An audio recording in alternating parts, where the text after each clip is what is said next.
আমাদের আমাদের হতদরিদ্র এলাকা বাগ্গাচর ইউনিয়ন সুবর্ণচর, তো তার মধ্যে মনে করেন 4 নম্বর ওয়ার্ড। আমি হয়তো অতটা গোছাই বলতে পারতেছি না। এই যে দেখতেছেন যে জায়গাগুলো, এখানে অনেকগুলো কাটা আছে, বিভিন্ন রকমের আছে। এখানে কিন্তু অনেক রকমের মানুষ আসা যাওয়া করে।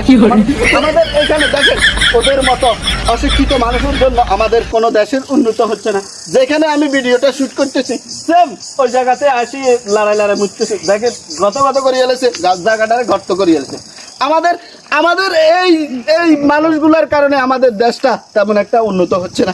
আমাদের এখানেই হচ্ছে এই ধরনের কুকুরগুলো।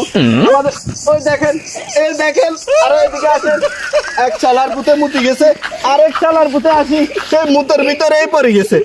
এই কারণে আমাদের আমাদের সুবর্ণচর বাগ্গাচর ইউনিয়ন 4 নম্বর ওয়ার্ড এই কারণে উন্নত হচ্ছে না। ওই যে চালার পুত লড়াই যেতেছে। যাই হোক, আপনাদের মাঝে আমাদের আমাদের এই বক্তব্যটা পৌঁছিয়ে দেবেন মূত্রগন্ধ আমাদের। আমি এখানে বক্তব্য শেষ করছি। আপনারা আসিবেন, আমাদের উপকার করিবেন।